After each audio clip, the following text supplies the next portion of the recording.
Termites. What am I drinking? I'm drinking from Springfield, Missouri, a beer called Woodscraft Indian Pale Ale. Look at the can. It's very outdoorsy. It's very outdoorsy. It looks like Bigfoot. It's really good, though. And that's because where? That's where I was for my birthday, down at Big Cedar Lodge.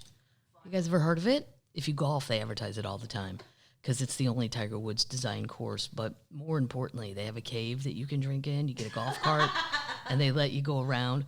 Wow, it's really windy out there. And they have a bar in the cave. I put some pictures on Instagram.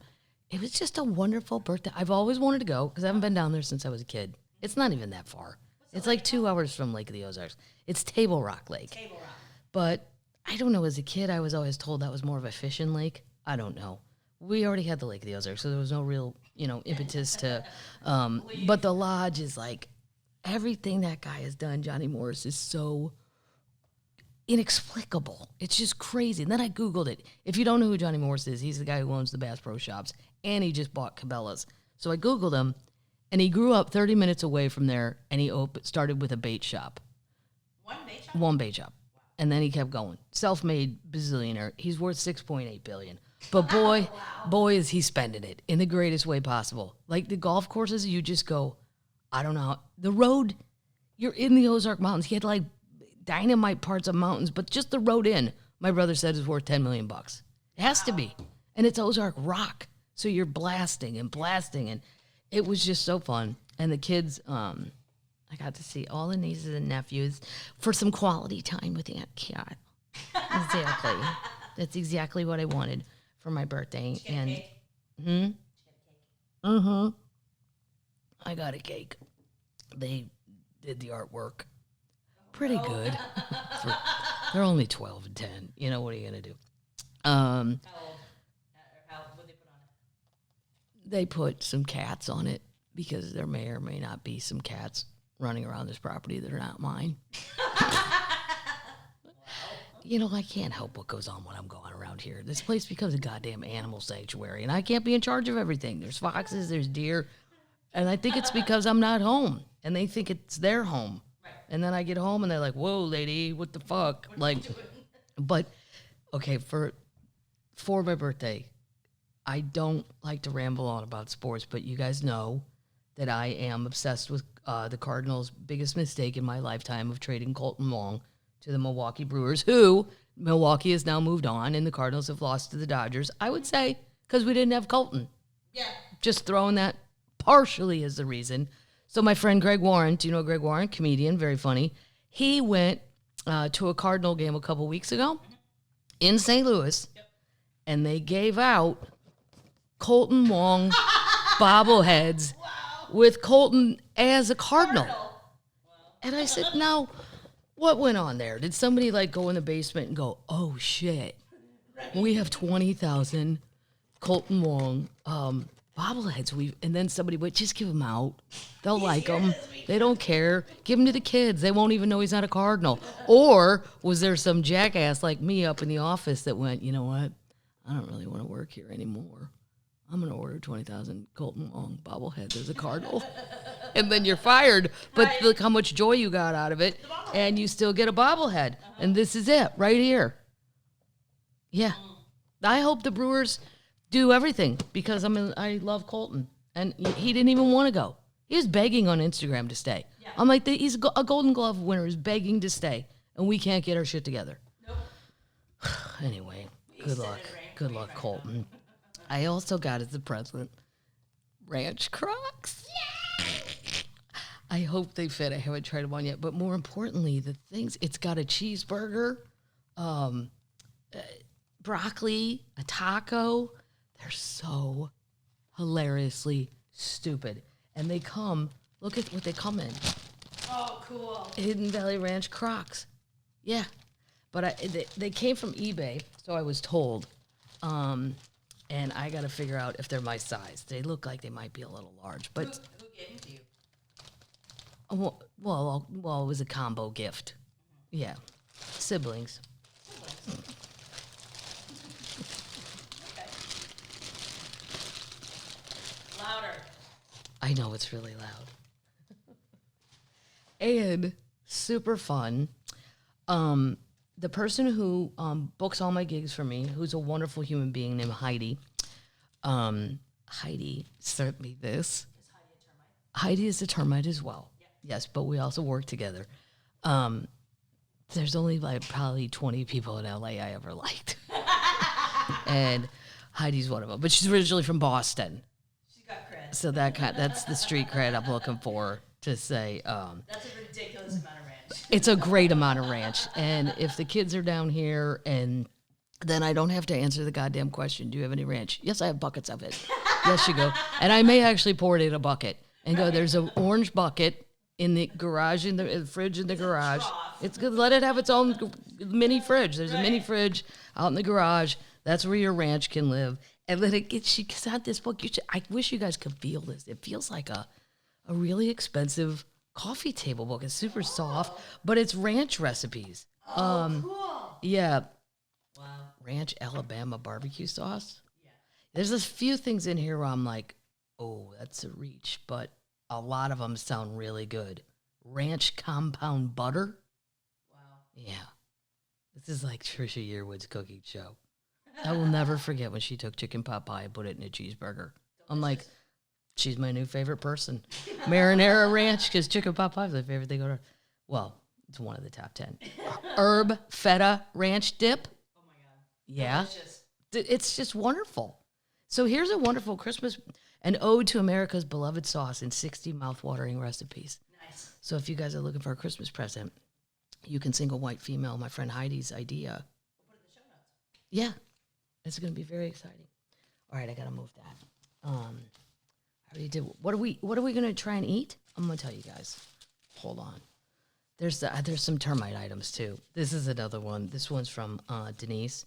You mentioned that you like the mask, so she got me one. This one's a little more polite. This one says, "May I please have vodka cranberry?" No, may I have a vodka cranberry, please? And it has a smiley face on it. Nice. I'll tell you what. The other one that I have that's kind of like this, it really makes the flight attendants laugh. And in this day and age, to get a smile out of a flight attendant, it's not easy, folks, because their job has not been easy in the last year. So not only do I really want the vodka cranberry, which I do, even I took Southwest somewhere out of somewhere, and it even worked on there. Really? Yeah. Nice. Yeah. Then this one made me laugh too. These people. These are my people. I don't know where the envelope went, so I'm not sure exactly where they're from. We've been big fans since your first Netflix specials, blah, blah, blah. Thanks for the podcast, blah, blah, blah. I'm Kendra, a liquor inspector for the government, which prevents me from being able to attend many of the fine drinking establishments in our city, partly because I don't think it's fair to inspect one day and drink in the same place the next day. But mostly because I don't trust people not to spit in my food. This is why I'm a drinker and not a drugger. Because Kendra's out there inspecting this shit. So I'm not going to be drinking cyanide or I like that there's regulation. That's always my thing about drugs. I'm like, you don't know where that came from. You don't even know what's in there. For this reason, and because we thought it was fun, we have installed a full-service bar in our house. It includes 11-foot-long bar, beer tap, full selection of spirits, and a pool table. While stuck at home during COVID, we named the bar Bridgeport Badger. And it started an Instagram page for it. All private, of course, to ensure it's not any way illegal, not to affect my job as the top party crasher in town. My sister made us a logo. We got us branded pint glasses for Christmas. We decided it would be to expand this with some swag. Since you entertain us freely, sent you and Paddle some T-shirts. Nice. They have tickets to see me in Niagara Falls. That'll be great when you jump north of the border. Boom. Hope COVID stays contained and we might make it to a... So that's from Kendra and Sarah. And these shirts they're very well done. I like it. First of all, well, nobody makes a V-neck anymore. No. And I like simple. Yep. Like, I don't know. I just think it's classier like that. It's Canadian colors. It is Canadian colors too. So thanks for the that's my kind of people though. What are we gonna do during COVID? Make a bar. Make the basement a bar. Why not? My brother did a version of that too, quite successfully. Nice. These people made me laugh. That's what made me laugh. Because the first thing I opened was a wedding invitation. Yep. To Ashley and Joseph. I've already missed it. It was October 2nd. I've been gone a lot. It was in Mount Morris, Michigan. And invite me. You never know. I might show up. Fuck, if I'm around, maybe I will. Yeah. My friend Brian just got back from Ireland. He's the owner of Zany's Comedy Club in Nashville and Chicago. And him and his friend were drunk at some bar in Ireland, and they saw a wedding party come in, and Brian said, "Well, let us buy you some drinks." "Absolutely not. You just come with us." So they crashed a wedding. And then Brian told him he was Jewish, and then they took him around to each table to basically introduce him, the people. Here's the Jew. I said, "Brian, I'm sure they've met a Jewish person before you." He goes, "I don't know, Maddie. I don't think so." He goes, and then there was a picture of him at the end of the night. Well, maybe I shouldn't say that. They had a good time. Let's just put it that way. Wow. Yeah. And I said, but that's why Ireland's fun. You can just go crash somebody's wedding, and they're happy to have you. This is from Ashley. She said, "I know that you will not come to my wedding. I just wanted to include an invitation so that one of your termites is getting married, and will most likely make the guest list to only your stand-up specials during dinner instead of some sappy wedding music." Not to make this weird, but love you, Ashley. If you're ever in Lower Michigan, they golf too. So that was very nice, and I'm pretty sure this came from that too. This might be Ranch Yeti. Oh, that's great. Yeah. You know what? If those kids come back here, I'm just going to drink out of this. And then when they go, "Do you have any ranch?" I'm going to go, "I don't know. Maybe I have buckets of it in the extra refrigerator out in the garage." Nice. So, that's that. What are we taste testing? Flicking this jar of garbage all over. Okay. I'm a fan of Pringles. Lay's are my favorite. But Pringles, and then I always think of Mitch Hedberg's joke. Do you think that Pringles' original intention was to make tennis balls? It is the tennis ball can. Pringles Scorchin BBQ. You got a beer chaser? Yeah, I got my woodsy beer. Whoops. Oh my God. Good? They're too hot. I mean, I like hot, but maybe kids. It's also kind of lazy. It looks like they just threw hot powder, the stuff. They did. Yeah. I don't know. You think they're Pringle elves doing? I think I would think they might bake them into the potato chip. Oh, that takes too much. Yeah. No. Okay. I gotta vote no on that. Sorry, Pringles. I love their regular ones. This one I've been excited to taste. Sir Kensington. What is it? Classic Ranch. 100% sunflower oil. Oh, I didn't open the inside yet. Hold on. Doing the work of the Lord. Those potato chips just cost me $3.50. Just saying, people. I'm taking no money. And food's running out again. So is shit at CVS and Walgreens. The whole cold aisle of medicine looked like it had been looted. I'm like, wow, is everybody sick? To the point of like crazy gone. But they're saying the supply chain all fucked up. I don't know. Where does it start? I think it starts in China. And then those boats go to L.A. But there's a ton of them stuck out at sea, so they say. Sir Kensington's, where is this from? Distributed by Kensington and Son. I don't know. I'll have to look that up and put it in the show notes. I can't read that. Well, I can, but it doesn't say. You taste, I'll find out. Sir Kensington's. It makes a lot of the list, I will say. Wow. If you're into tangy, I just found it. Really? Yeah. Wow. That's really, really tangy. It's going to be good for something, and it's got dill. I can taste dill in it. It's good. I'd have it more as a dip. I guess they make ketchup, too. They make ketchup? Never heard of it. Yeah. The other one I'm going to try is from St. Louis. Charlie Gitto's on the Hill. The Hill is the Italian neighborhood in St. Louis, which is super fun to go to if you're ever in St. Louis. And they have some of the Sir Kensington's Sir Kensington's. This is from Anaheim. Yeah, there's no court in Anaheim. Anaheim, California. Well, maybe I'm going to have to go buy that. This is manufactured at Charlie Gitto's, which is a restaurant, and it's a sweet vinaigrette, and it's kind of the old school Italian. You could probably get it online, too. I don't know. They might be too local. It's great for a giant Italian salad. Yeah. It's not ranch, but just for that kind of old school, very old school. Is it your favorite there? Yeah. No, Emo's dressing is my favorite from St. Louis. Nothing can top anything at Emo's. Their pizza's my favorite. Their salad's my favorite. But this is if you're going to go out for a big Italian dinner. Oh. Yeah, like Emo's is more just pizza. And Emo's is very communicative on Twitter and everything else. They're very involved. And they even went kind of global because Simone Biles, the gymnast, when she was in St. Louis for those things, bought one and then put it on Twitter, and then everything went crazy. So you can't even get it anymore. This is the scorecard to, well, it's not scorecard, the yardage book for Payne's Valley, because I forgot to say that when I was golfing. This is the famous course, and it's in Springfield, Branson, Missouri, which, by the way, so do you guys remember Branson? Like, it was a big deal during, like, the 80s. Mm-hmm. Like, and me and my friend Greg got in a big argument about it. I go, I don't know, back in the day, they had, like, what I would call B- country people that had their own theater. You didn't even have to be country. You could just be family, wholesome, friendly. The Osmonds had a theater. I go, Lee Greenwood had one. And Greg goes, did you just call Lee Greenwood a B-?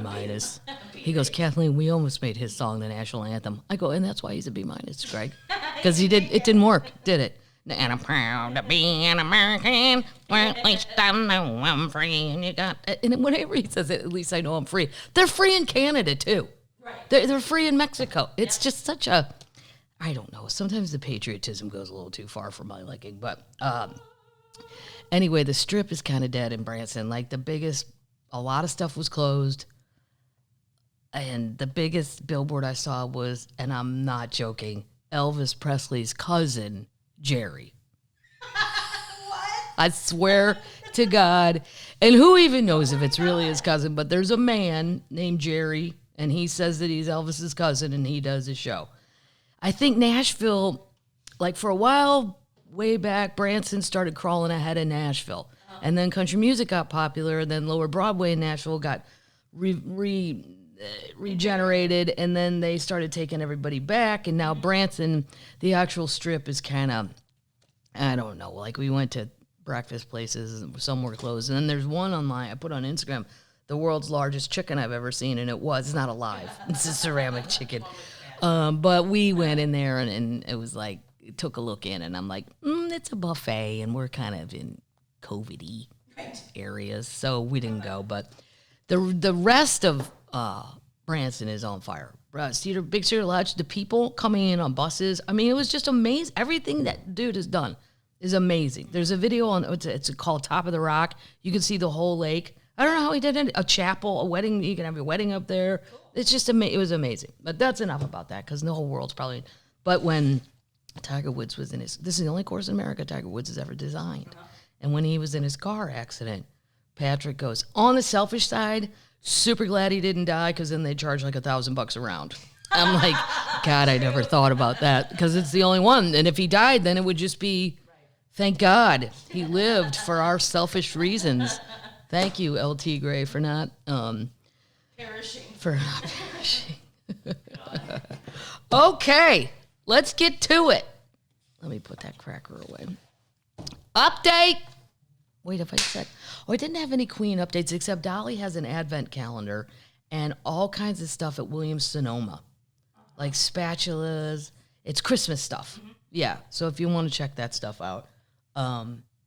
Stevie, nothing, Tanya. It was Tanya Tucker's birthday. I saw a video on Instagram. Cher just said, I'm back, raring to go. Who I don't know where she goes. I don't know her Twitter account. If you didn't know she was famous, you might go, kind of wacky. Little wackadoodle. Update. Wally the Walrus. This is so much fun. How's the boat? He swam back to Iceland. What? Yep. Wow, he's pretty fat. He's strong. I mean, he's fat as shit. But if you're missing the Wally the Walrus action since he left our shores, this is an Irish article. Okay. This is from Cork News, basically. You'll be glad to hear you can now live stream his activity from a webcam set up in an Icelandic harbor. Wally has spent the last week in Hoffen, well, I don't know where that is, with experts, it's in Iceland, with experts saying he's likely to be foraging in the area to restore his energy after swimming 900 miles from Cork. Wow. That's amazing. Yeah. Because there's nowhere to stop. And how do you know where you're going? Right. You know? He don't look that smart, but he is. The huge creature appears to have lost a bit of weight, looking a bit trimmer since he was spotted fattening up on the West Cork coast last month. Having completed his 6-month European tour of Wales, England, France, and Spain, Wally is now returned home to Iceland to enjoy his natural environment. After 22 days this month with no confirmed sightings, we're absolutely over the moon. This is Seal Rescue in Ireland. We're absolutely over the moon to find Wally alive and well in Hoffen, Iceland. He's been spotted intermittently in the same location last week, which gives which you can view on the harbor's 24-hour live stream camera here. Boom. We'll put it in the show notes. I've already gone to it, and I've already seen Wally. Really? It's awesome. Cool. Yep. Because you know what? That's what kind of time I have. And that's why I have this podcast. Because if I were to call my brother and go, hey, I know you're working and you have 3 kids and 70,000 games scheduled, but if you got time, man, you should check out this walrus. And then he just hangs up. He's like, I don't have the time, Kathleen. I don't have the time. God, you're going to die of a heart attack with that kind of stress. Yeah, you need to make time, Pat. So that's where he's at. He's back home, and he looks so tired. But I mean, swimming that far without stopping? It's crazy. Yeah, Good for Wally. That's great. Go for you, as Rocky Laporte would say. Go for you. Update. This one is just unbelievable. The NRA has reelected Wayne. If I met him, I would say it like that. Oh, it's so great to meet you, Mr. Like a hair. The NRA decision to reelect Wayne LaPierre and other top leaders, despite detailed evidence of repeated fraud and self-dealing, we have laid out our lawsuit and during bankruptcy trial underscores the board's governance is broken and that the rot runs deep in the NRA. This is the New York Attorney General's office, but it's basically been proven. It's an ongoing lawsuit that alleges the NRA leadership used millions from the group's reserves to fund lavish trips on private jets, meals, and other personal expenses. How about the elephant feet side tables? Yeah. All that shit, right? It also claimed he handpicked associates to facilitate his misuse of charitable assets, and that the NRA board did not follow an appropriate process to determine reasonable compensation for... Yeah, but here's the thing. They don't care. No, I don't care. They've heard it. There's no way you haven't heard it, especially if you're in the NRA, if you're a member. But I guess they must think he does such a bang-up, knockout job that, so what if he spends some of our money killing elephants and making tables? He's the only man that understands them. I think they think he's done a lot with the organization. He's the one keeping the guns. Yeah. Update! Oh, Britney. Oh, no. Poor Britney. Britney has celebrated her victory in her conservatorship battle with a series of naked pictures taken. I mean, Come on. even if I had the body for it, it would not occur to me. To get naked. Not on Instagram. I might run around my house naked. Right. I might go swimming naked because nobody can see.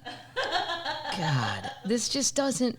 There's some funny comments. So the 39-year-old pop star posted a risque video on Instagram, and she's got 2 teenage sons. I mean, do we need mom naked on Instagram? No. I don't think so. Hard enough. But then I just think I'm old and judgy. Probably true. But also, you're in a very precarious position. You haven't won yet. Right. This is what I've been saying the whole time. Once you're free, do whatever the hell you really want. Do what you do. But things aren't completely solidified yet. The 39-year-old pop boy posted a risque video on Instagram of her frolicking topless in the sea just hours after her dad slammed the judge's ruling to remove him as the conservator for 13 years. While many fans and friends, including Paris Hilton, cheered on her naked pictures. Okay, well, that's why I can tell you it's not a good idea. Right. If Paris Hilton. Others expressed deep concern. Is this the look of a mentally healthy person? One fan asked, while another shared fears about horrible vacant look in her eye. Yeah. Oh, yeah. I kind of saw it. Yeah. I'm all for the sexual liberation and nudity, but this feels off. Yeah, because we also know the circumstances. Right. Something about this doesn't feel right, another fan said. That comment alone received thousands of likes. Another chimed in, I don't know how everybody's thinking this is normal. She's free. No, Britney, you don't have to do that, another urged. I'm with these people. Others speculated that the singer's photos were photoshopped, contrary to her denials, because the, quote, curved bathtub behind her appeared to be warped in different spots in each frame. Well, even if they are photoshopped, they're on your page. Take them down. Right. New hashtag will be Help Britney. Yeah. Help Britney. Another suggested the singer was being a hypocrite with her own post. I am too sexualized for the music industry, wrote a user before adding Britney Spears post nudes. Oh, yeah, somebody else is mad. What's the point of this? To get likes? One person wondered aloud. I wonder it too. It was probably another old person like me. Why are you doing this? Do you get paid? Some fans did their best to support her.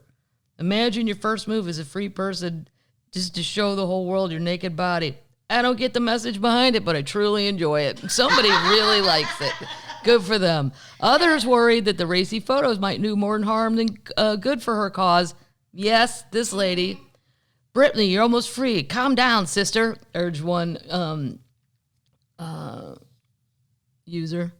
Happy for you, babe, but the bathtub lines. I don't even know what that means. Girl, they finna put you back on papers. Oh, somebody warned on that one.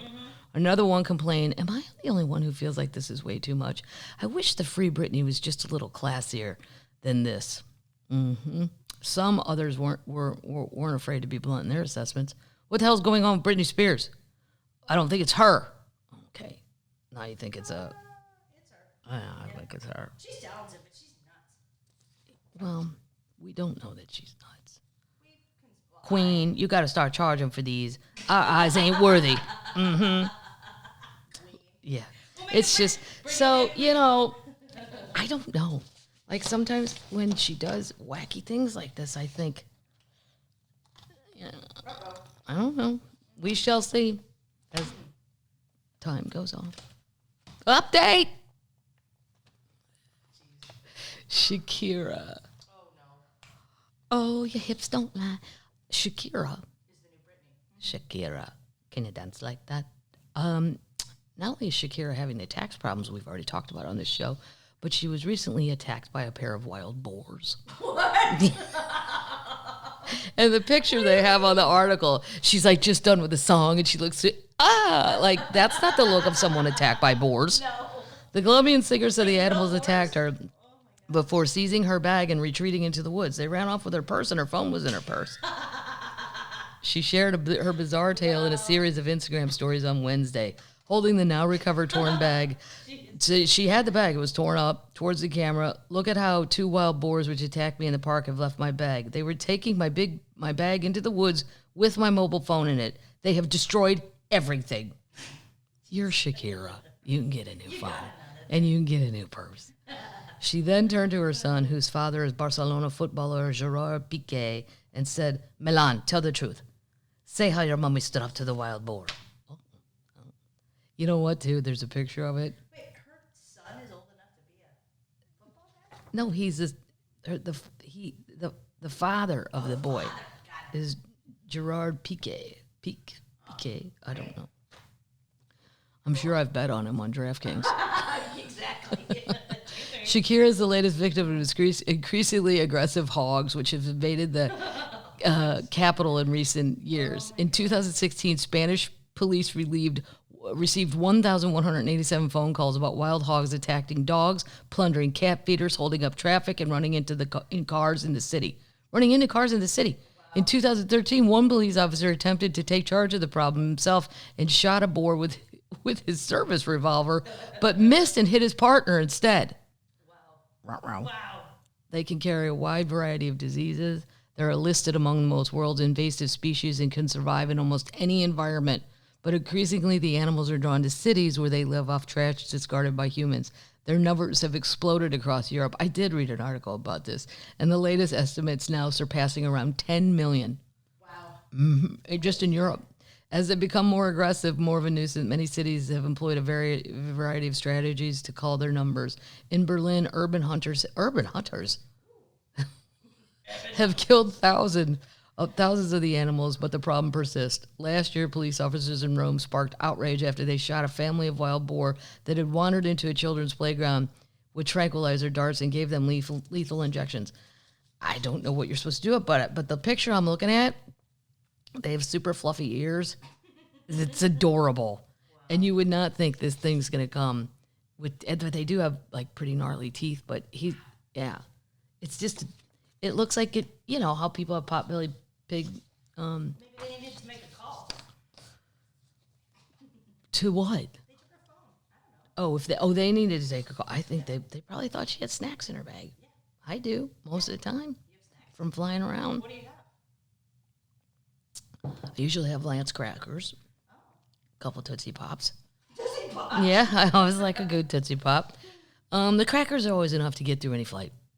If there's no food or whatever, and you get stuck or whatever, because then I'll get too hungry, and then I'll just eat something terrible on purpose. And What flavor do you like?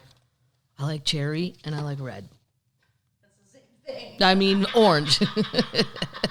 No, there's black cherry. I like black cherry the best.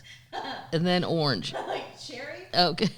Now, I haven't talked about what I've been watching lately because I haven't been watching much, but I did watch. There's a thing it's on Netflix called Untold Truths. Uh-huh. And there's one because Lewis told me to watch it called Crimes and Penalties. And it's about this hockey team called the Trashers. Uh-huh. You do not even have to like hockey. You don't even have to know a goddamn thing about hockey to go, holy shit. But Lewis kept telling me, and then it gets wait till you see, like, towards the end, like, I thought, like, someone was going to murder somebody or something. Uh-huh. And I'm not blowing anything because you should watch it. It's so good. It's just an hour long, but it might be longer. I don't know. No, there were, like, a few episodes of that now that I think about it. Yeah. Some mob guys buy a minor league hockey team. In Danbury, Connecticut. Was that what it was? And it's what goes on, but there was the way Lou made it sound, I thought like someone was going to shoot a hockey player or a hockey player was going to shoot. They just tell you they're in the mob. Well, Lou, I gathered that from the very beginning, but it's so good. And then I watched the one about Caitlyn Jenner. Yeah. And like, I forgot I was only 10 during the 1976 Olympics. I do remember watching it though, because he was the world's greatest athlete, but they were re-showing clips and I'd forgotten, like I wouldn't be able to give you details. I just know that we watched it. I know that he was cute, but like they're showing clips and he's running around the track and they put the camera on his parents and there's like 3 people around his parents smoking cigs in the stands. Like, you go Montreal, you Frenchies, you bring your cigarette. Why can I not smoke? I am not in a race. I am not running anywhere. I am. And it goes through how hard he worked he was focused on, I had no idea I was a kid, but apparently there was a Russian that was always the decathlon. And so his whole goal, and then all the hard work. And then it goes into when he transitions and Lewis goes, I don't understand it. I don't understand the transitioning thing, but I think Lewis goes, I said, Lewis, I don't understand it either per se, but I can tell you that the drive to do it must be, no. Well, the amount of bullshit he's had to go through to become female, like he's 65, I think now. Wow. Google how old he is. I think he's 65. He started this process at 60. I am 55. And I don't even want to go to Lens Crafters. 71. Oh, he's 71. Mm-hmm. She. Sorry. Right. I'm not doing that to be mean. I just forget. Elective surgeries? I mean, I don't even want to have what I have to have. An implant? Fuck, really? I like anesthesia, but I don't like the rest of it. It must be to undergo all that it's one thing if you're in your 20s because you still have energy for all that shit, or 30s where you're like so excited, yeah, I'm gonna do this, and I don't even understand how people have energy for like plastic surgery. But then he had to go, and then all the bullshit that you're gonna encounter, all the horse shit, like Caitlyn is dating a 25-year-old. Caitlyn Jenner's dating a 25-year-old. Mm-hmm. Yep. Sophia Hutchins. Yeah. Okay. Okay. I have more of a problem with that than I do transitioning. Right. Go ahead. What do you? I don't care. If you want to be you want to be a woman? Go for it. Doesn't affect me. But come on, 50-year age. What do you even talk to? If we do a 25-year-old, you're 71. Stop. I remember when. Remember when Nixon was president? No. Wow, good for him. It's a really interesting. It's an interesting. I haven't seen the others. They all look good, but the Irish boxer lady, yeah, that one's kind of. I saw that on something else though. I feel like I did, or maybe I saw another version of it. I don't know. Might have been on Snapped because she ended up shooting her husband. Yeah. Anyway. Don't bury the lady. And now this is super exciting. Okay. I was trying to keep you guys abreast of that South Carolina beyond the pale. Crazy. And then my sister told me about a podcast called The Murdoch Murders. Mm-hmm. And so I was driving all around Missouri for hours to here, there. Every sibling is in some other city. I'm driving all over the place. St. Louis, blah, blah, blah. And so I went to The Murdoch Murders. And it is so good that I'll keep saying the little headlines about the South Carolina thing because now it's pretty apparent that he may have killed his housekeeper. Oh, wow. Yeah. And then maybe she did trip and fall, but whatever. He stole the money. It's so complicated. So the Murdoch Murders, here's what I loved. So the podcast, Murdoch, and when I say Murdoch, it's Murdauh. Murders is the podcast. It is so good. And it is so refreshing because I went on Twitter and I'm like, I wonder who this young person is. She sounds young anyway. And her picture, she looks young. Because nobody does investigative journalism anymore. And I went to journalism school. And everybody should be really happy that I quit. I took myself out of the game because I knew I didn't have it in me.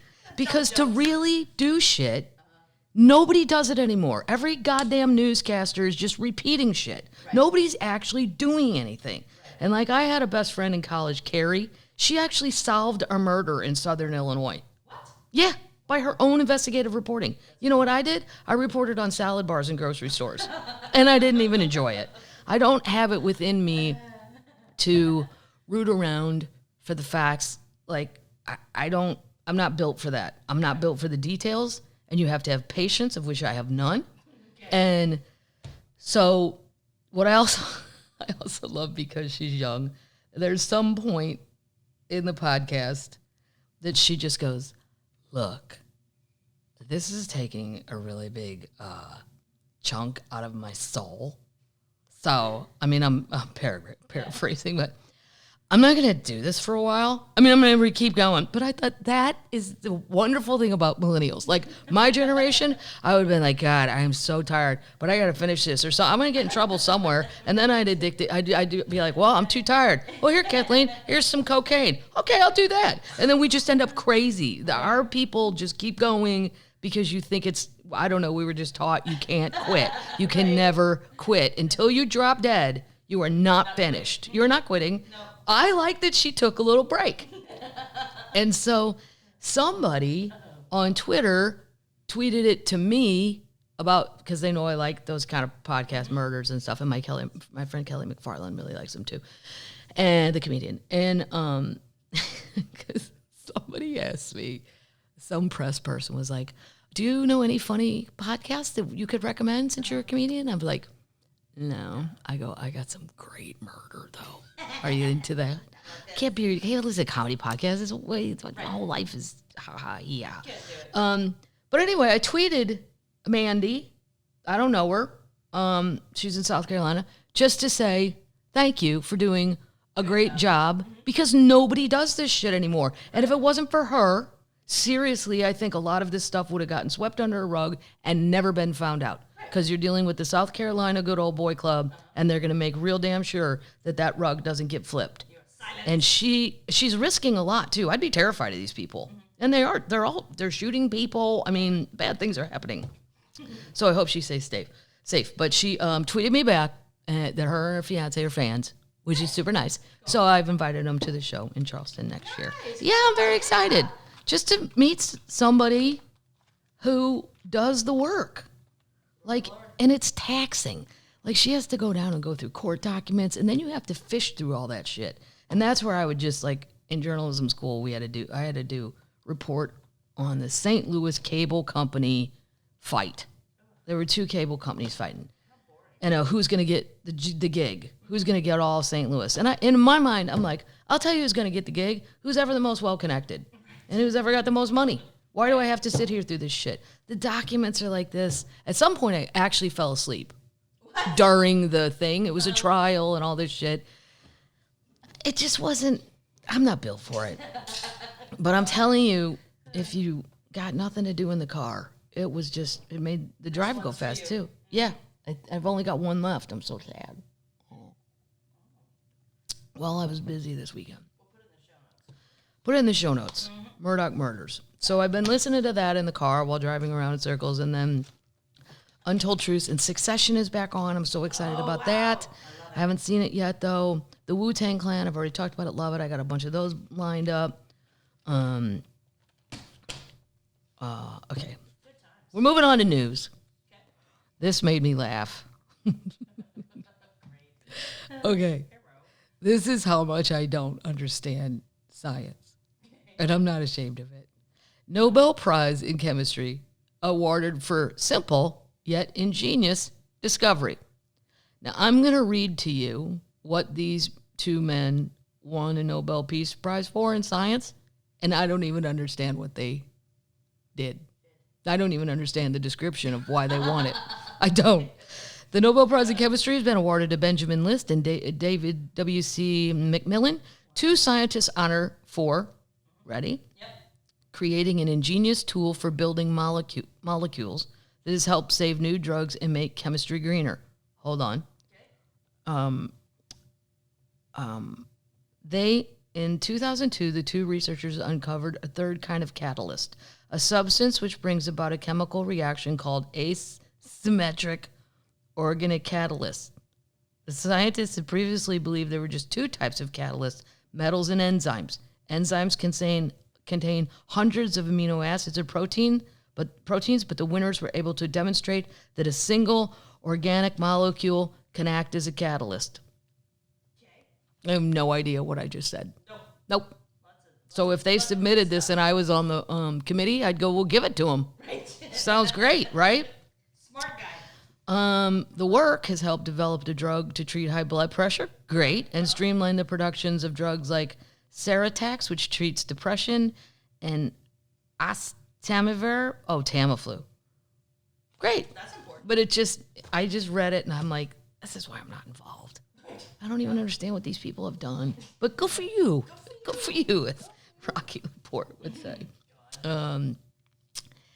This is great. Okay. And you guys have to go. You have to. I didn't even know what Twitch was. I know, but I'm not. It's a gamer thing mostly. It's a platform mainly for gamers. You're not a gamer? I know I look like a gamer, and I sound like a gamer. Totally. I sound like somebody to be totally in on full frontal metal. What is? I don't even know what they're called.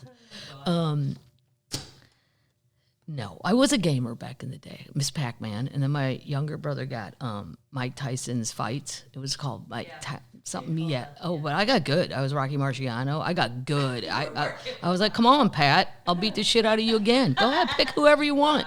Yeah. The boxing thing was great. No, I don't really understand anything about that platform, Twitch. Meet the social. This is all true, and you can go watch it. All hail Mr. Gox, the crypto trading hamster who's killing it. What? Yep. Oh, cool. No, there's a lot of articles. He's outperformed Warren Buffett. What? And he's so cute. And his little tiny hands.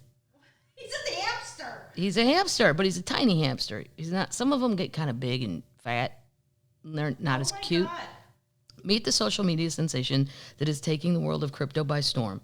His name is Mr. Gox, and he's a hamster from Germany. German hamster. He's a German hamster. Named Mr. Gox after notorious Bitcoin exchange that closed in 2014. I never heard of it. After a reported $460 million of holdings went missing. Okay, the hamster is making a big splash in the world of investing, largely with the help of his, quote, human business partner. Hang on.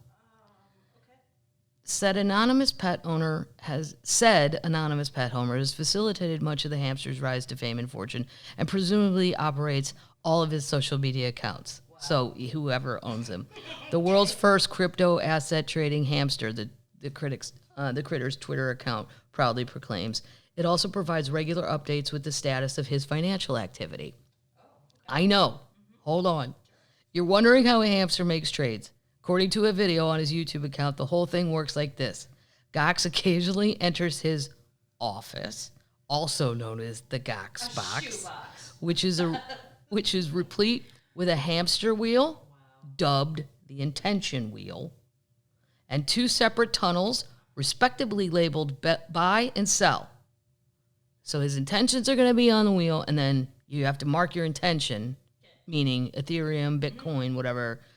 Running on the wheel initiates the transaction. An automated rotating Rolodex of 30 different cryptocurrency is tied to the wheel's motion. Bitcoin, Ethereum, and other prominent coins are included. After Gox exits the wheel, whatever tunnel he runs through subsequently initiates a buy or sell position of that particular token. So if he got off the wheel and it said Ethereum, and then he ran through the tunnel of buy, the whole setup has been delivering big wins for the tiny rodent. I'm sure. Actual reports have been that Gox has been outperforming Warren Buffett, the NASDAQ 100, and the S&P 500, with his portfolio up about 20% since he first started trading in June. Yeah. He was probably bored during COVID and thought, I'm going to... Granted, he's been moving a much smaller amount of capital around.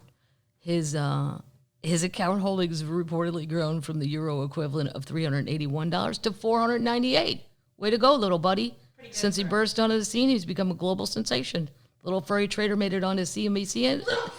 He made it onto a CNBC segment, and he's also written about the likes, and he's also been written about by the likes of NPR, BBC, Vice, and other outlets. That's his rap name. Little furry trader. Of course, the Gox account gently reminds people this is all just for fun, and you shouldn't actually look for a tiny rodent for financial advice. Can't do it. Yeah. Well, I don't know. Why not? Yeah, Right. Why not look at the... Wouldn't you? You want me to pick a human? No. I think it'd be great. Maybe I'll go buy a hamster. That's ridiculous. More super fun news. Okay. I'm so excited for him. So, like 2 years ago, I started doing my bucket list of people that I think will die. Not that I'm going to do before I die. I just need to see them before they die. Okay. So, like when I go work in Las Vegas or Reno, any casino town where there's performers, I just try to wrangle a couple tickets. And Barry Manilow was one of those people that I'd never seen. And I like his songs, you know. And then my friend Tracy in New York, and Tracy's like tough, rough and tough. She always has big dogs, Rottweilers. Like Tracy's got an image going on there that in a million years I would not have thought Tracy would say, I love Barry Manilow. It's just so shocking. Like I could see, I don't know, a lot of things. But yeah, Tracy has a soft side. And she's the one who taught me, you're not a Barry Manilow fan. You're called a fanalow. I'd never heard that. So I went over to the Westgate, which is, if you've ever been to Vegas, there's the Strip. That is off the Strip. Not far, just 2 blocks maybe. And it's a great casino. And then their sports book was beautiful. And I'm like, why don't I ever come over here? I don't know. It's just, why would I ever leave the Mirage, really? But anyway, Barry Manilow, that's where he performs. I've never even seen him perform anywhere else. I mean, I don't know if he ever has, but I'm not aware of it. He's always just over there because I always thought, oh, I mean, he sells out every night, but I'm like, oh, like, shouldn't you be, come over here in the Where big. you are. Yes, he should be where I'm at. I should be at the Westgate. Barry's definitely earned it. But that show was one of the greatest, top 5 shows I've ever seen in my life. I was shocked. Wow. Yeah.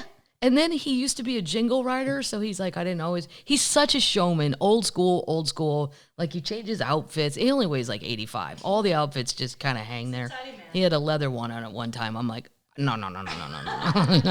You got to put a little beef meat on here, Barry. But he genuinely seems to love what he does. It's not bullshit. If it is bullshit, he's also a great actor. I bought into the whole thing. And before he became Barry Manilow, he wrote jingles. And he plays them all, and he's a good sport about it, and you know them all. And the whole crowd starts singing. He goes, all right, I'm going to play at the beginning, and you guys you guys do the end. He goes, I am stuck on Band-Aid. Band-Aid stuck on me. He wrote that. State Farm is there, just like a good neighbor. It was so... But then he really does his whole songs, Mandy, and you forget how many hits he has where you're like, holy shit. Like each next one, you're like, I love that song. You're bouncing. I gotta get a t-shirt. This man is amazing. Move him to the strip immediately. And he's not getting any younger. Google how old he is, Paddles. Let's find out. I'd say Barry Manilow. Yeah. I'd say 77. Higher? 8. 78. When's his birthday? June 17th, 1943. I think he's a Cancer. June 17th. Yep. Okay, so he's 78 and a half. Yep. Okay, well, this is great. Barry Manilow is set to break a long-running Las Vegas record set by... He's a Gemini. Oh, so there's probably a whole other side we don't know about. He's set to break a long-running Las Vegas record set by Elvis Presley. He's going to break it. And I've heard about this since I was a kid, started working out there. Whenever we'd bitch about shows, like sometimes at the comedy clubs, there were 2 in one night, but it was 7 nights in a row. And you're like, come on, guys, this is a bit much, right? Really, I just wanted to gamble. I didn't like being around. I didn't. I mean, I cared about the shows, but there's only so much caring you could do. But we always knew Barry, Mr. Showman, would wind up conquering Vegas, didn't we? From the time he hit the airwaves with Mandy through Copacabana and I Write the Songs. I just had the opportunity to see Barry do a sound check in Central Park for his now infamous Range Wrench Welcome Back to New York concert. Nobody does it better. He's returning to Vegas October 14th with a bunch of shows, then more in 2022 and 2023. He signed up for both. Wow. All the shows are at the legendary Westgate Las Vegas Resort and Casino. I love it there, Barry told me. Westgate is my home away from home, and I look forward to performing there for a long, long time. That's awesome. But hold on. Elvis basically lived at the Westgate after it opened in 1969. Because I went to the Westgate to see my friend George Wallace. Just do a regular show. I wanted to see George, but I hadn't been over there. And you forget that it was the Elvis place. That's true. Whenever they would do live from Las Vegas, it always seemed like it was the Strip. No, Elvis was over there. Yeah. My parents saw him in 1977. Elvis. And I go, how was it? My mom goes, wonderful. He was absolutely just wonderful. My dad goes, it was bullshit. He's an overweight drug addict who can't remember the song and then words to his songs. I knew more of the songs than he did. Your mother's just amazed because he threw scarves out, sweaty scarves from a fat man.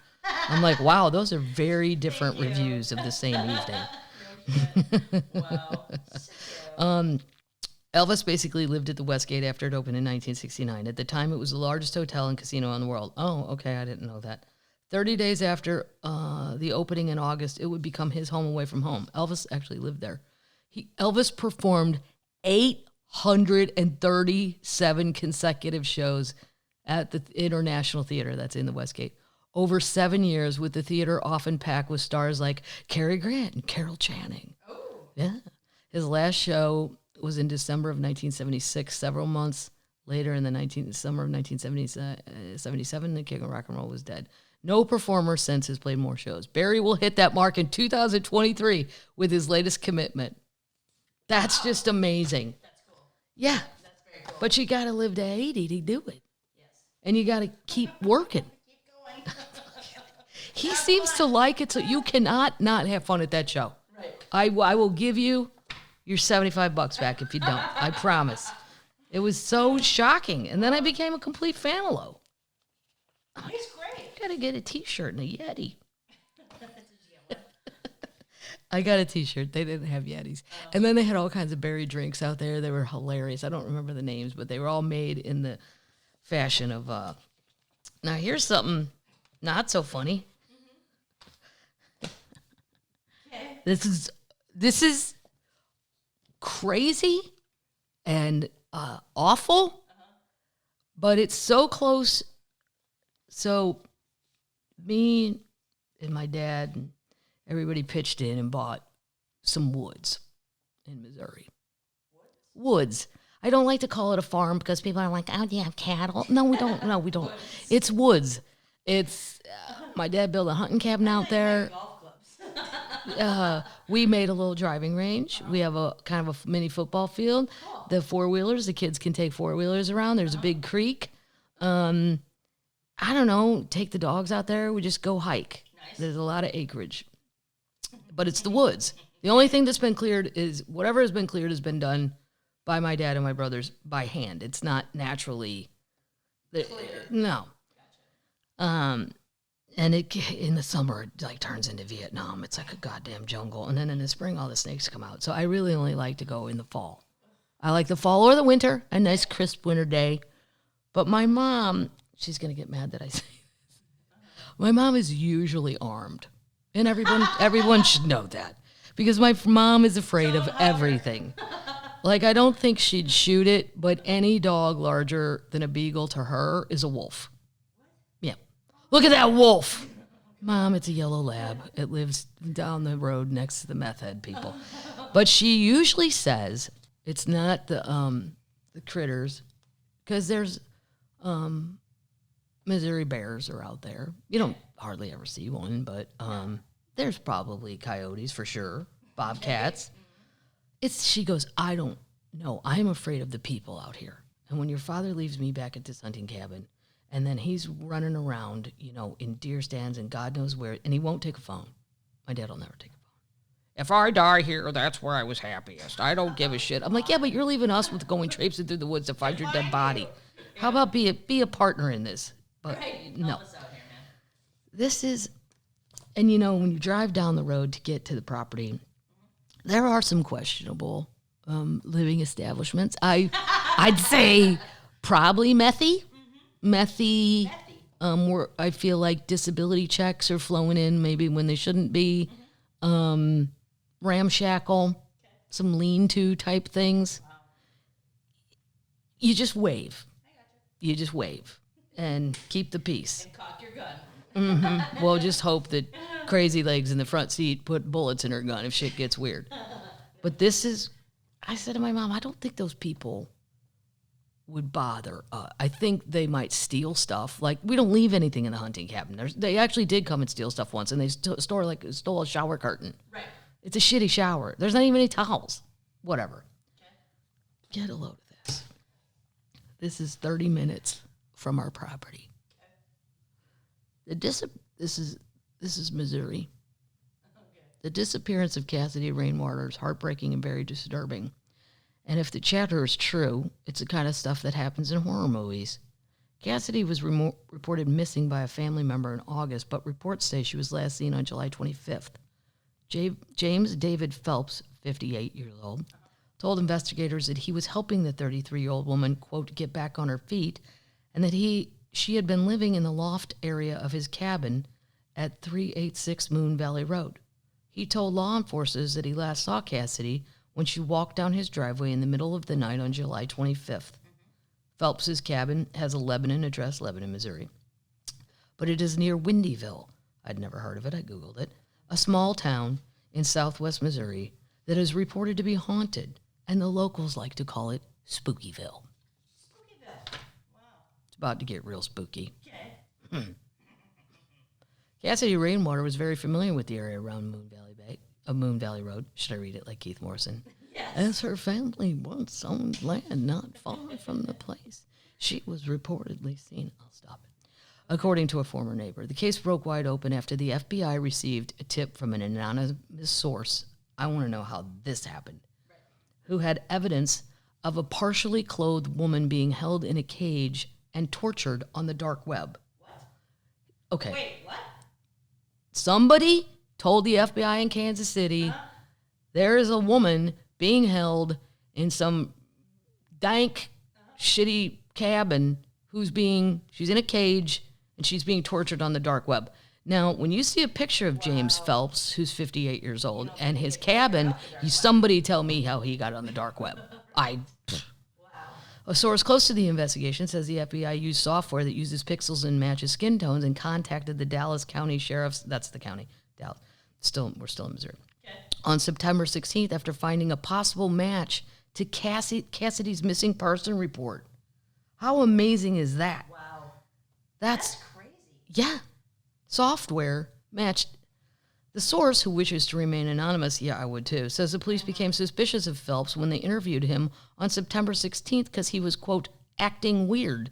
They walked to the back of the cabin and saw meat hooks in the bathroom through a window. Law enforcement was then asked to judge for a search warrant. When they kicked in, now I can never make fun of my mother for having a gun again. No. When they kicked in Phelps' door the following morning, they allegedly found him eating a sandwich with human remains. Come on. Serious. Oh. He allegedly laughed and told investigators that he had served human ribs to an unsuspecting neighbor a few days prior to that. During their search, cops allegedly found vacuum-sealed body parts with detailed labels in a freezer and 7 photos of Cassidy in a cage on Phelps' phone. If this case has not already become federal, it will be soon, as authorities believe Phelps' accomplice, Timothy Leroy Norton, age 56, who's an over-the-road truck driver, may have transported victims across state lines. On September 19th, investigators interviewed Norton, who told them that he lived in his truck at the Moon Valley property, even when he was off the road. How are you going to do that in a Missouri winter? Exactly. I guess you keep the truck on. I don't know. When investigators re-interviewed him on September 20th, he told them that he helped Phelps restrain Cassidy at the property, and he was arrested. Another source says cops allegedly found human remains in some trailer tanks on the property. Another source tells me that at least one set of partial remains have been recovered so far at Phelps' property, and other authorities believe there could be at least 13 other sets of remains on his property, and some of them could have been missing for decades. They're also interested in property near Preston that belongs to one of Phelps' family members. There's been a lot of speculation on the online forum Reddit that there could be a possible connection to a van recovered on Phelps' property and the near 30-year-old mysterious disappearances of Cheryl Levitt, Susie Streeter, and Stacy McCall in the Springfield 3 case. I've never heard of it. Oh, wow. And then it goes on to other things he might have been involved in. Here's a brutal fate. Okay. Fate can sometimes be brutal. Rainwater's mom, Tracy Wasuk, was reported missing by her boyfriend, Leonard Lancouch, in 2007. Her mom. Her remains were found not far from Couch's residence in 2008. What? An area that had already been searched. Oh, God. Some people are asking about Cassidy's son. The family member told me is safe. Okay. Now, seriously, if I had the time, this would be the podcast I would want to do. Why? She's a very cute young girl. Really, and all I thought was, well, I love her glasses. Oh my God! Well, I did. These are nice glasses, like nice frames. Her hair's cute. Why did Cassidy run off and go live on this man's property? If that's true, he said he was helping her get her a leg up. Where's her family? I didn't know she had a kid till they say that at the end. Where's the kid? Why did nobody say, hey, Cassidy, Critter and Scooter down the road? Probably not the best choice, because there's another one here. Oh, God. Hold on, I just wanted to say, let's see if there's anything different in this one. The last worst person to see Rainwater was Phelps, the guy. While the sheriff's office is yet to release details on Rainwater's location or status, it wrote in a Facebook post on September 18th that there was no immediate danger to the general public. Well, you let a cannibal run around. I disagree. Oh, my God. I mean, why would this young girl, go there, young woman, go? What happened? Like, and isn't anybody interviewing the family? And they said that she was familiar with the area. And when there's that few people, you're all at the feed store. You're all at the same gas station. Right. There's only so many places you're going to be able to get shit. I don't understand how that got like that. I want somebody to do that. I told my sister to do it. I go, I know you have 3 kids and you think you're really busy, but could you please start a podcast on Cassidy Rainwater? Come on. It's very important. He may be a super serial killer. God knows how many people he could have killed. Somebody get on out to the property. Because, like, if we start to even turn around down one of those roads, my mom will go, stop it! Stop it! Just put it every... I'm like, Mom, we have to turn around. Put it every house! And I can't, Mom. I can't. I have to turn. You don't know who lives at the end of that road. Yeah, my mom has a proper, clear respect for cannibals that I don't. I would have never imagined that. This is the kind of shit my mom does imagine, and then we all call her crazy. Right. Really, Mom? You think like Jeffrey Dahmer's out here eating everybody that goes up to the feed store? You don't know. She's smart. Oh my God. Moving on. Oldest man who ever lived died at 127. This is a Guinness World Record thing, so you got to believe him. A man who's believed to be the oldest man to ever live passed away, reportedly at the ripe old age of 127. Nadabi Tinsu from Eritrea, Africa, died in his remote village of Azefa on Monday. His family are now calling the Guinness Book to officially recognize him as the oldest person to have ever lived. They've been contacted by his grandson, and he has given evidence of official documents of his birth. Records from the church show his birth was in the year 1894. That was his baptism. His baptism was 1894. However, his family believes he was actually older due to the belief he was baptized 10 years after his birth when the priest came to the remote village. Okay. So he could have been 137. They're validating everything, but they're on the right path. They have tons of proof, so they say. But the picture of him, he kind of looks like that seer in Game of Thrones. Really? Yeah, like his eye, one looks gone, and the other, yeah, he's kind of spooked, but he's still cool looking. But the other one looks closed. I don't know. He was an extraordinary man who was not only caring but hardworking. He had a long relationship with his wife after their marriage in 1934. His wife sadly passed away in 2019 at the age of 99. He spent most of his life as a herdsman and owned numerous cattle, goats, and honeybees. This is nice. In 2014, he celebrated his 128th birthday. The whole village reportedly celebrated a special occasion with him. Yeah. So the current record holder, now that this guy is gone, is a French woman named Jean Calment. Oh, she was the current record holder before him. She died in 1997, but she made it to 122. Oh, wow. Louis Black's mom's 103. Right. She's fine. Mm-hmm.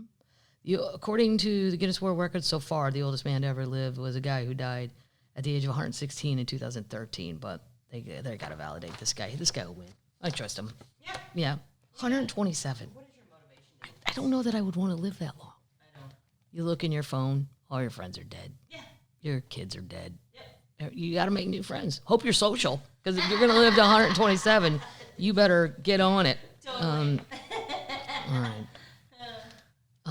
We're social. I just thought this was really cool, this one, and you can go look it up online. The first ocean drone got the footage from inside a Category 4 hurricane. There are waves that are 50 to 60 feet high that are so impressive. We'll put it in the show notes where you can go see what it saw. But this is great, too, because they finally got a drone to make it in and out. So now when the hurricanes are coming, we can tell you what's actually going to happen. This is what I like. The weather people, on it. Smart, progressive, moving shit along. These two are crazy. Okay. How's your beer? It's good. Yeah. I don't know. what is actually wrong with people? Okay. Just when you think, That's a loaded question. well, the Cannibals worse than this, but Thanks. yeah. And the fact that he was probably at the same gas station as me and my dad. Like, Probably. yeah. Creepy. Now I'm going to look at all those, like, 50-something white guys and think, you're a cannibal. Who have you eaten today? That poor woman. I mean, That's awful. yeah. Brazil fined, this is crazy. Brazil police fined $3 million worth of a Nazi haul, Nazi shit, at the home of a suspected pedophile. What? Rio de Janeiro said Wednesday that they had found a haul of Nazi memorabilia and weapons worth an estimated 3 million euros at the home of a Brazilian man suspected of raping a minor. The civil police said they found more than 1,000 items. 1,000? Wow. Okay. At the home. Here we go, another 58-year-old. Jesus. A 58-year-old unnamed suspect. This is what they found. Okay. Nazi uniforms, periodicals, paintings, Nazi insignia, images of Adolf Hitler, flags and medals of the Third Reich. They also found guns and ammunition from the air. The haul was discovered after the police went to the man's home to serve an arrest warrant on suspicions he had raped a minor and abused other children in his condo in the west of the city. The suspect was already charged with illegal possession of a weapon and racial discrimination. He's a smart guy and articulate, but he's a Holocaust denier. He's homophobic. He's a pedophile, and he hunts. He says he hunts homosexuals. Louis Armand, the lead detective on the case, told Reuters, "I'm no doctor, but he seems insane to me. He seems to be an insane psychopath." Now, my question is, where did you get all this Nazi shit? How did you get all this Nazi shit? And how can you afford it? Exactly. Exactly. Armand, here's the answer. The detective said the suspect came from a wealthy family of investors and likely had used his inheritance to build the collection. Armand estimated a high-ranking Nazi uniform would cost around $250,000. Oh my God. Yeah, he had over 1,000 pieces of his stuff. Wow. They're probing the suspect's connection to Nazi and other far-right groups by trying to ascertain if he was active in the marketplace for such objects. Yeah. He said a museum would need to be found for the collection. This is something that's totally unusual and shocking. This would be like something out of a great movie where you walk in and go, you just think you're going over to find the local pedophile guy, Right. and your search warrant, and you're like, I mean, the picture of he has them in mannequins. Oh my God. So it's for, wow. Okay. Yeah. Yeah. It's on purpose. It's on purpose. Oh, it's totally on purpose. Nobody ends up accidentally with 1,000 Nazi things in their house. An army. Yeah, well, I bought one, and it was a buy one, get one free. By 12. Speaking of Nazis. Oh boy. Yep. I'm obsessed. I know. Well, they should all be prosecuted. I don't care how old they are. I agree. 96-year-old woman scheduled to go on trial for war crimes as a secretary at a Nazi concentration camp had gone into hiding. Then she went on the run. Great. No. But did they get her? Yeah, they caught her. She's 96. How fucking far she gets. A district court in Germany had issued an arrest warrant. They had to issue one for a 96-year-old woman who's due to go on trial on Thursday on charges of complicity in thousands of murders at the Stutthof concentration camp during World War II. Irmgard F. was arrested by police after a warrant was issued for her to be brought before the regional court in Holstein town of, I can't say it, wherever she was standing trial. The court had already adjourned proceedings until October 19th.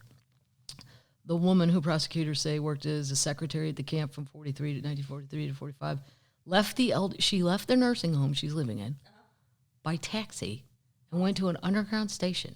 A spokesman for the court said her whereabouts were unknown for several hours. She's supposed to be in court. So there's still a network.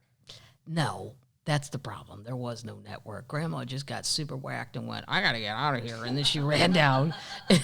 She got in a cab, not an Uber. Right. And she went to an underground, whatever their tube or whatever their subway is. Yeah, they caught her though. So she didn't even have, they were saying she was too old to attend her own trial, that she said she was too old. She'll just send the lawyers. Oh, okay. Right. But you're old enough to get in a cab, run to the subway, and then, Fuck you. She's charged with the complicity in the murders of more than 11,000 people. Good. and attempted murder in several more cases. Her trial, if it takes place, will be the last trial, might well be the last trial for Nazis and crimes in Germany. It is due to take place in a juvenile court as the woman was just age 18 and 19 at the time. Oh, God. Wow. Whew, Ermagerd. Her name's not actually Ermagerd like we say that from Saturday Night Live. It's actually Ermagerd. Wow. I know. All right. Now I'm going to tell you about the... Here's the thing. I got all excited because I thought they found the Zodiac killer. Yeah. But I don't know. Because it's... they're saying that, you know, the people kind of jumped the gun by reporting this. The guy who they say, and I'll tell you about it, his name's Gary Francis Post. He died in 2018. But, so this group says all this, and then the FBI came out and said, nope. Just hold up. Yeah, this ain't... Nah.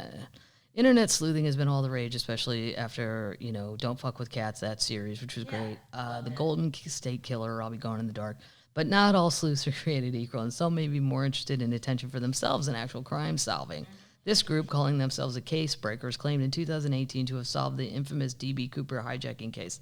Yeah, but I saw that, and there were like 5 people that it could have been, and I believed every one of them. Right. I'm that lady. That's why I can never vote till something's completely over, because you just got to present me with something half-assed, and I'm like, yeah, I'm in. I believe it. Are we done yet? Right. Great. This group, calling themselves the Casebreaker, claimed to solve blah, blah, blah. Another confounding cold case over the past decades has produced a parade of possible subjects, which tends to bubble up in the news every few years whenever someone else decides they've solved it. In that case, one of the Casebreakers involved, Rick Sherwood, claimed to have a personal connection. This is all about DV. Yeah, he said it was Robert Rackstraw. I've gone through all that, blah, blah, blah. Yeah. Anyway, they claim that they've caught the Zodiac killer, and they claim that it's this guy. And they claim that they found a picture where he has a scar that's very much like the one that was drawn of the composite picture of the series, Zodiac killer at the time. Yeah. They say that his name is within the thing, the codes that he would send, his little puzzles. But the more I said in the promo, I was so excited because I thought they really had. But the more I read about it, I'm like, well, I don't know. I'd need more. I can't put it to bed. Right. I can't. No. There's too many other people. Okay. Here's what we're going to end with, though.